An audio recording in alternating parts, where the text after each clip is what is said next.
Mubarak for those who are fasting. Ramadan Mubarak for those who are not fasting. I pray you well and your fast is going well.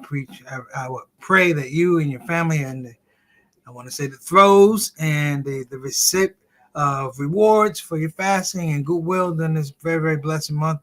My name is Preacher Moss. I'm the host of the SOS, the Shout Out Show. Thank you so much for joining us. Everybody that reached out for the iftar stipend, I got your emails.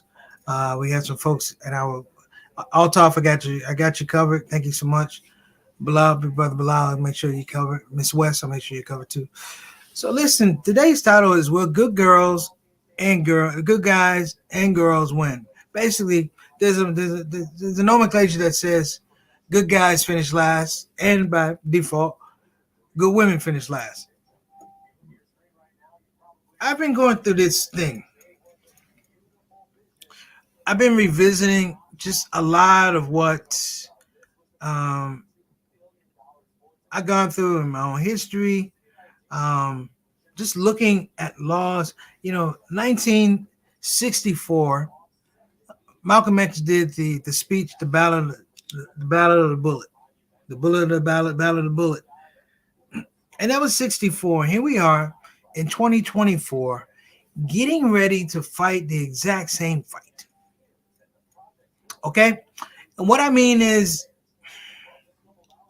I'm not saying we haven't made progress. We've made progress, but then we've regressed in something because sometimes when you make progress, people change the game and it requires a different tactic or different strategy to deal with the new situation, the reality that's in front of you. And in some regards, we have not done that. We have a Democratic Party who, a young lady, I can't remember her name, she talked about the African American male being emasculated in the Democratic Party, and we have no place in the Republican Party unless you totally sell out. Shout out to Tim Scott. These are the things that are worrisome because we have this plethora of ideals and concepts that say that we're equal, that everyone gets a fair shake, that justice is the rule of the day. And at the end, justice is not the rule of the day. At the end, good guys finish last. And are we in a scenario or a conundrum, if you will, whereby people are rewarding bad behavior? This becomes, for lack of a better word, the new reality, the new normal. That when I talked about the brother from Oklahoma and all of his foolishness, that he was running for city council and he's an admitted white supremacist, that he can go places and be validated and not even questioned, let alone punished. He's not even questioned. People dance around. And it's like, if that's the case, where in America, where in the United States do we have a place if we're trying to be a people of peace, if we're trying to be a people of piety, if we're trying to be a people who are upright? What does it matter here in the United States if in the end the rules don't matter?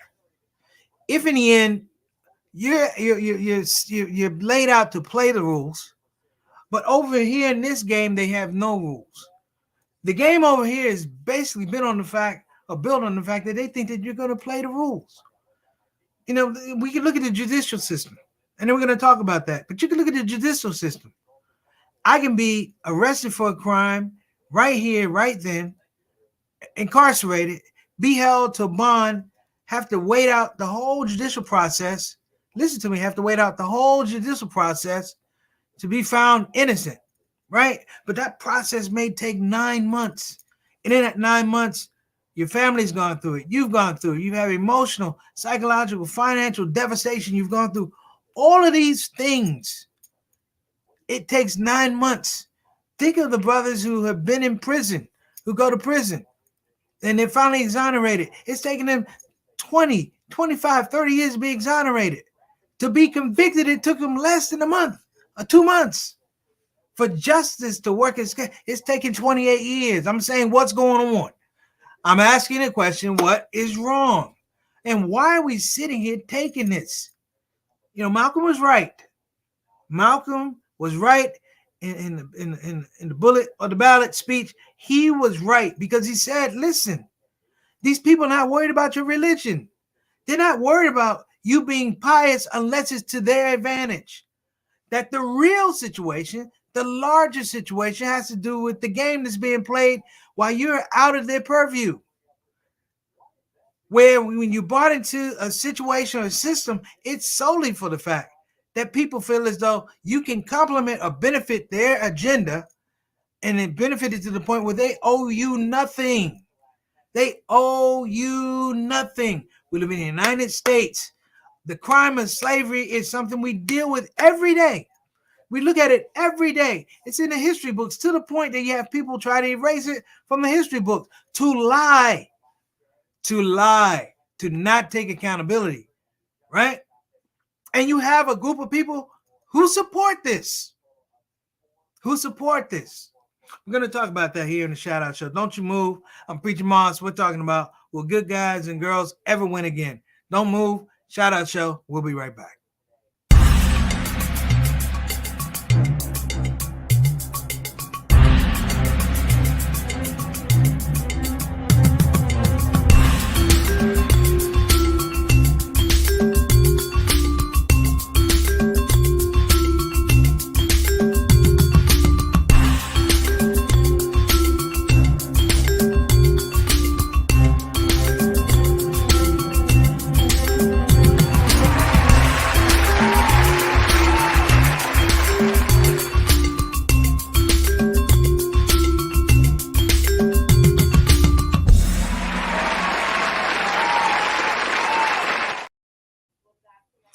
Okay, welcome back to the Shout Out Show. I'm Preacher Moss. Before we get into it, I want to give a shout out to folks who are in the comment section. We'll give a shout out to Sister Reed. She says, hello, family. Assalamu alaikum rahmatullahi barakatuh. Sister Reed, peace and blessings to you, your family, Derek and Jawad. Next up, Brother Bilal Salahuddin and his queen, Sister Sonia Dalton Salahuddin. Wa alaikum assalam rahmatullahi wa barakatuh. Big brother, glad to see you in the spot. My main man, Altar Sharif, we call him Mr. 6 o'clock, straight up, straight down, the Canadian envoy to the SOS. Hey, big brother, thank you so much for reaching out. Wa alaikum assalam rahmatullahi wa barakatuh. What you asked me to do with your stipend, I will do it. I will apply it and let you know what charity I applied it to, okay? And, of course, we have I did Sister Satana Whitfield EP of the Shout Out Show. Without her, the show does not work, and it does not work smoothly. So shout out for her. Peace and blessings to your family, Sister Satana. We have some people on Instagram. Serenity with Allah. Cover with Imam. Sobiz. Thu Waba. Zainu. T.I. Mystical. I can't say. Yukin Yamasaki. Sister Rabina, what's going on, sister? We haven't seen you on the Shout Out Show. Shout out to Sister Rabina, our lady, all the way, our sister, all the way from across the pond. Good to see you. Hope you're doing well. In the place, she's got out of Facebook jail. Nice to see you, brother Eric, coming in from South Carolina. Wa alaikum assalam rahmatullahi wa barakatuh, dear brother. Thank you so much for joining. Okay, before we even get into this, let me tell y'all something. I'm already amped up. So I'm going to try and dial it back a little bit. But this is why I'm amped up. Are you ready? Here goes. Someone sent me a video of Donald Trump hawking Bibles for $60.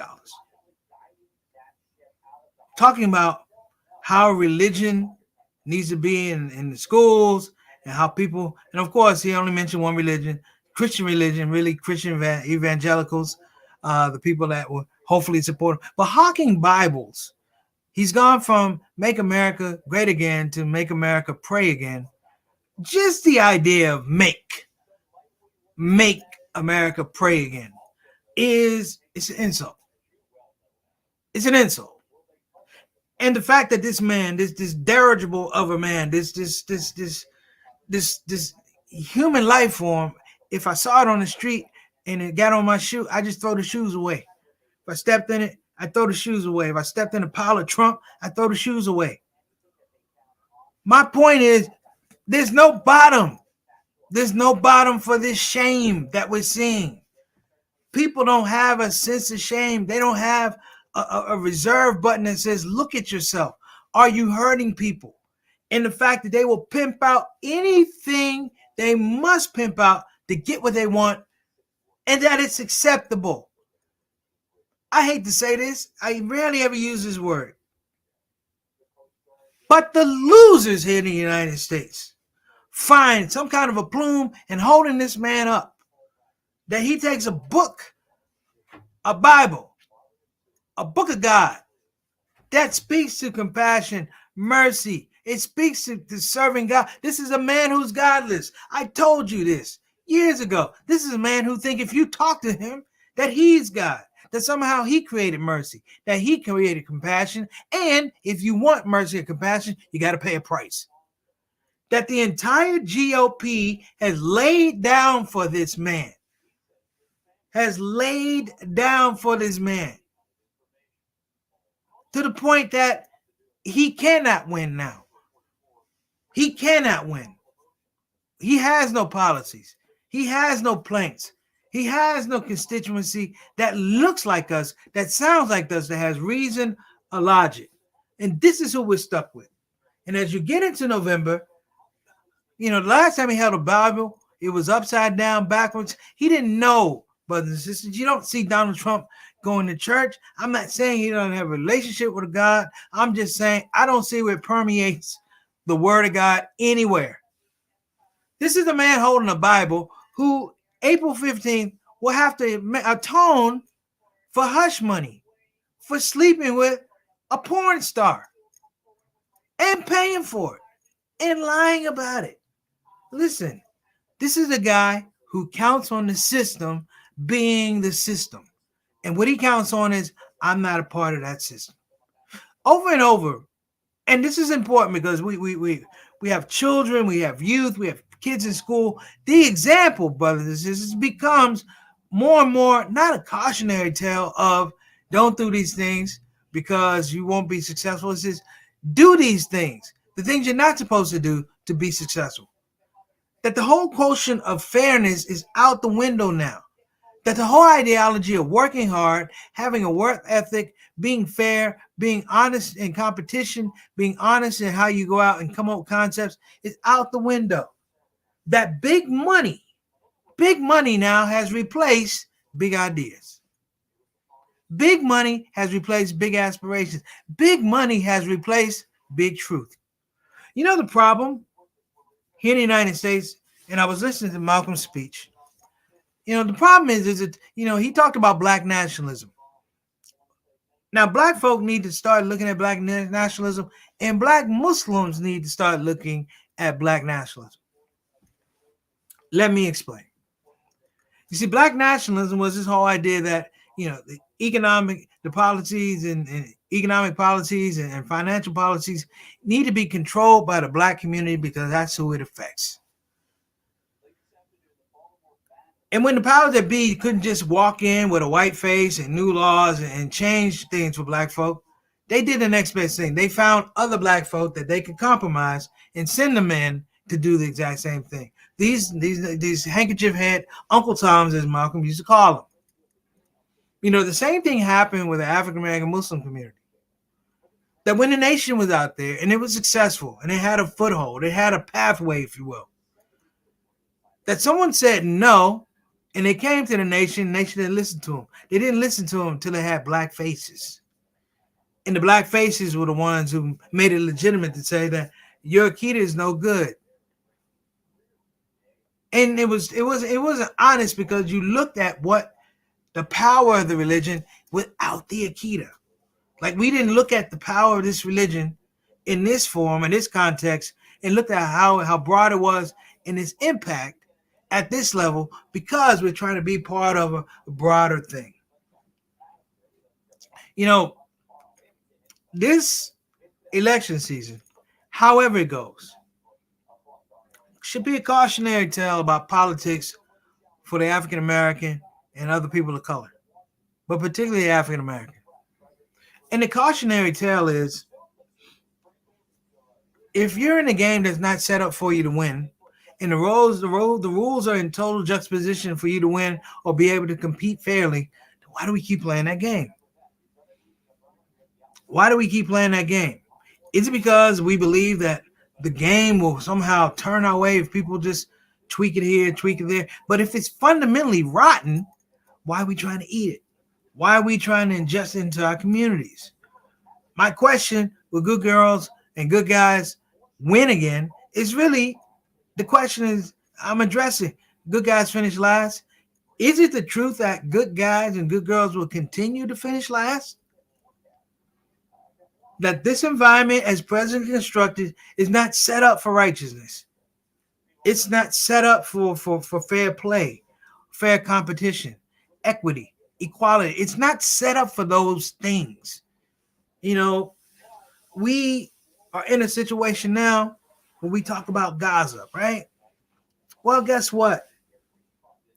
You can say that whatever you want to say about the Zionists, say it. But they have gotten a formula where they get other people to echo their platform. Other people that don't look like them. Other people that they're not the same religion. They've got black people to echo this same thing. I stand with Palestine today. Yeah, but okay, but what about everything else? You stand with Palestine today. What about 1948? What about the Nakba? Where were you then? Even then, the United States and the United States Negro was on the nipple of Israel and the United States because they got the NAACP to sign off on this whole idea of what would become Israel. This goes back to 48. They couldn't even vote then. But now you're throwing your weight behind international issues, foreign policies. We didn't have foreign policies back in 1948. The NAACP was funded in part by, you got to say it, here we go, it was funded by Jewish people. And you're foolish to think that if people give you the money, they don't want something in return. That rarely happens. They even when your parents give you money, they don't expect you to give you the money back unless they say, bring back my change. But what they expect for you is to learn how to deal with money and be accountable.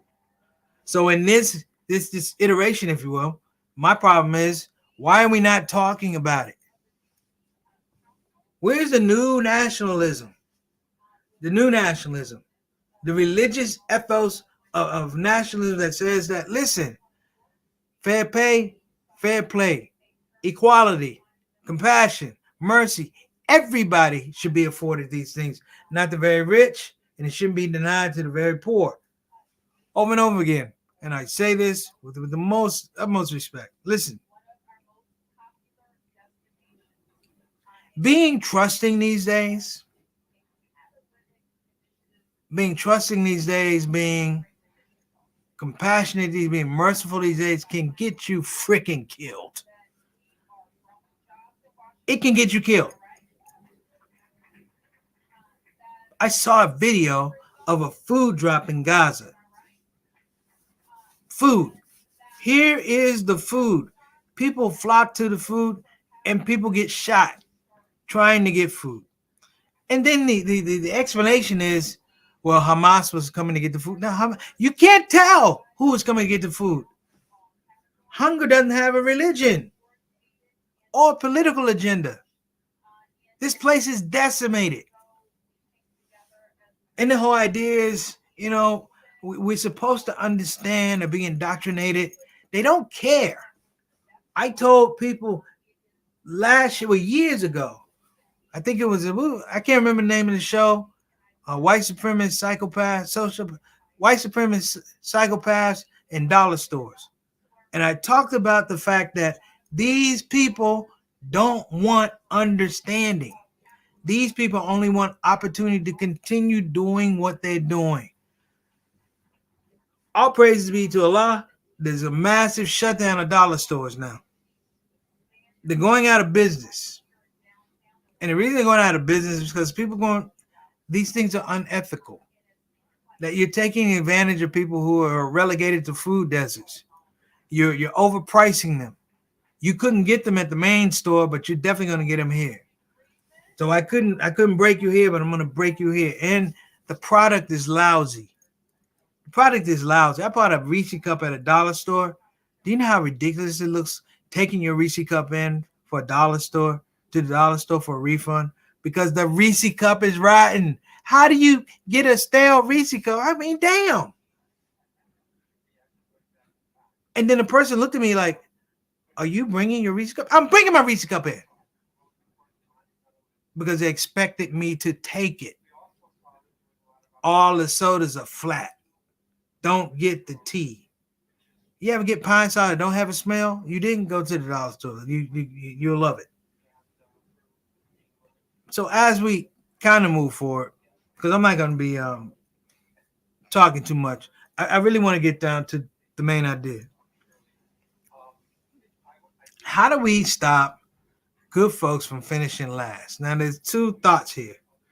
If it's an honest competition and you do the best you can, let the chips fall where they may, right? If I'm in a race and I train like everybody else trains and nobody's doping and the man says, mark, set, go, and we're in the race and I take off, and as well as I trained, I didn't come in first, second, or third, I came in last, I can live with that. It means that I have to work on me.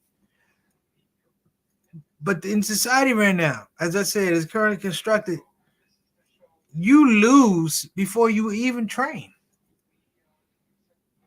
The game is set up for you to contribute in some way, where just your presence on the track during a race tells people that it's fair, because you can't run it by yourself. You need other people to say, oh, I was there, not totally understanding the full episode of what happened.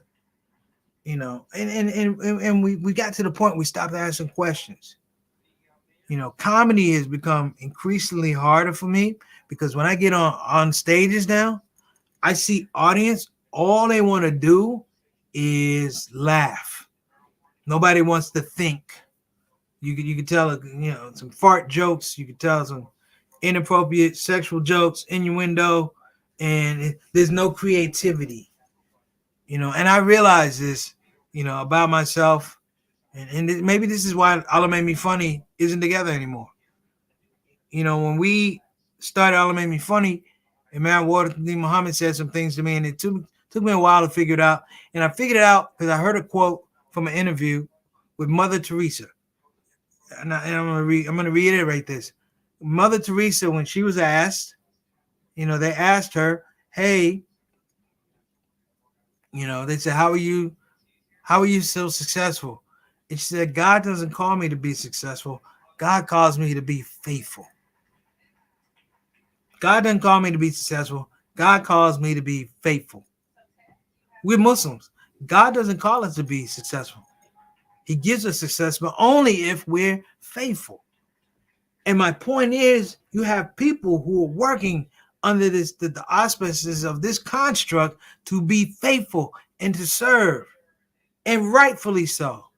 The reward should be success. However, you know, Allah wants to give it to you, but it's being taken away. It's being taken away, and we're living this model. We're subscribing this modality, but the game over here is corrupt. It stinks and it reeks of just poison and toxicity. You know, I can't say the word Zionism without a bad taste in my mouth. And this was before Ramadan. Knowing that your competition is not competition at all. They're cheaters. We give them the word competition out of courtesy. We call them brothers and sisters out of formality. But they're not your brothers and sisters. And they're not competition. They are cheaters. And cheaters do what cheaters do. They cheat you.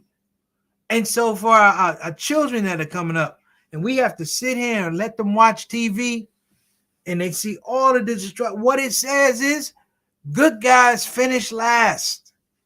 Good guys can't win. Good women finish last. Good women can't win. And that's the messaging that we're seeing all over the social media. That's what it is when you turn on social media and you see all these things about Gaza. It's the emphasis that you may subscribe to a higher power. You may do good things in your life, but in the end, you're going to lose. In the end, you're going to, and we're going to make sure. Yeah, that's that weird reciprocity, brothers and sisters. That, see, when a killer The thing that a killer worries about most is being killed by another killer. The thing that a thief worries about most is somebody's going to steal something from them. You hear what I'm saying? This might be the wrong time to talk about. Here's the game. If you're a rapist, you don't want to go to prison because you go to prison, there's a reciprocity. And what you did to other people, your biggest fear is that the whole prison population of people ain't got nothing but time waiting to do it to you. It's a rough analogy, but it's a true analogy. You know, Mr. Town, I'm just going to go to the end. We're going to get out here in 30 minutes. What I'm trying to emphasize here is what Malcolm talked about. Man, I'll be pleased with him. 1964, he gives us the Battle of the Bullet. We're in 2024. You do the math. Are we in a better position? Is our political positioning stronger than what it was back in 64? 64, you barely had the vote. 2024, we barely have the vote. We're still fighting for the right to maintain the vote. That the people who argue and advocate for fairness in elections are the same people trying to do voter suppression. The cheat meme is in there. The cheat meme. And the same folks that keep telling you it's fair, when they get outside of your face, when they get outside of your company, the first thing they're talking about is how can we make it unfair? How can we make it unreasonable, unworkable? And that's what they do. You know,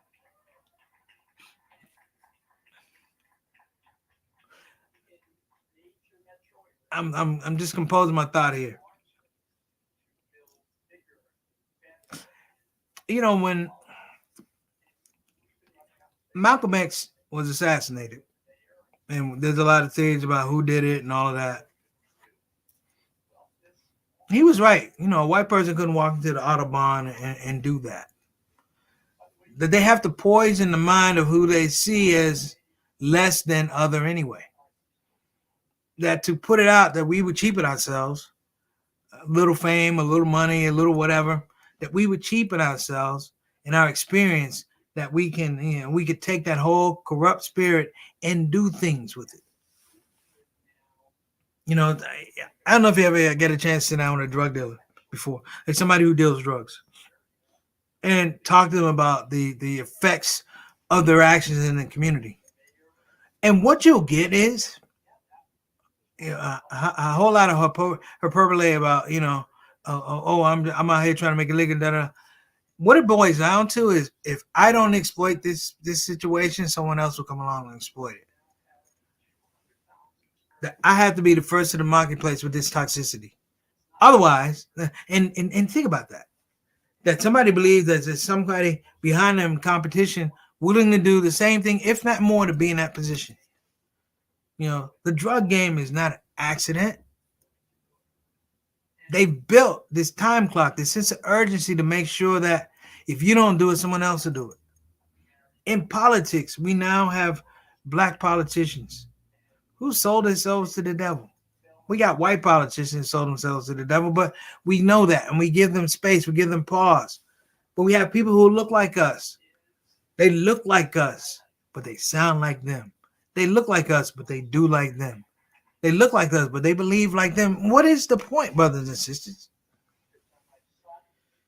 My close is this. How it is revolution, this election turns out, whether it's a revolution, another insurrection, I don't know. You know, the if this, then that. This has never been done in politics before.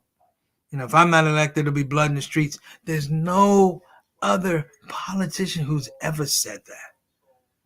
And the reason they said it, this person said it, Trump said it, because he believes there are people who are dumb enough to believe that. That they have no skin in the game. That the only thing they believe that can change the system is him. That's a cult. That's a religion. And now you have a man who got up and you can get the Bible with Stormy Daniels on the back of it too. That's not $60. That's 120. Uh, but you have people who will let this man hold his Bible, and he cheated on his wife with a porno star to the point that we have to have a federal trial about it. The game's rigged. It's not rigged for you. But I don't give up. Malcolm said, you know what? We need to all bring it in our communities. The quote unquote the BIPOC community, whatever. We need to bring it all in. We need to start talking about how we leverage what we have to get what we want. It's not a new concept. It's just we're afraid. You know, there's an app that's coming out. You know, we talk about Occupy. There's an app called Disoccupy. And what it is, a husband and wife team came up with this idea, which I think is brilliant, where that they're developing an app because they've realized that when you go to the grocery store, you know, we talk about the money the government gives Israel, but a lot of money comes from private equity firms that goes to Israel. And they've compiled this huge list of products, Like if you go to Walgreens and you can look up the product and it'll tell you whether, you know, that's money that's going to Israel, or they tell you good, bad, you can do it, don't do it. And it sounds really novel, but I'm like, this is really a brilliant idea because it's the money from the products and the business that go overseas. And that's what they're investing. And I'm like, this is a brilliant thing. We got to start thinking like that. Think like, you know, disoccupy and start going for the larger money, not the money we see, but the much larger money that's coming from these corporations. So listen, I'm going to get out of here. I'm going to encourage everybody, if you get a chance, listen to Malcolm's speech. The Battle of the Bullet. I always get mixed up. The Battle of the Bullet, Bullet of the Ballot. Either way, it's a dope speech. I want you to listen to just the first 9 minutes of what he's saying. It's a call to action back in 1964, in the election year. But it's a call to action for right now in 2024. And if you realize the amount of time that's passed in between that and where they were in 64 and we are right now, we're probably further behind now than they were in 64. Listen to the speech. Let it permeate. This is Preacher Mars. That's our show here on the Shout Out Show. Assalamu alaikum warahmatullahi wabarakatuh. If anybody wants to get this stipend, go to permissible laughter at gmail.com, permissible laughter at gmail.com. Miss West, I got your email. I'll take care of you. Satana, I know I always have Satana. Reed got you. Bilal got you. Eric got you. Make sure you send in best way to get the stipend to you, whether it's Zelle, whether it's Cash App, whatever. Make sure we have it. Okay? Assalamu alaikum warahmatullahi wabarakatuh, everybody. See you next week, inshallah.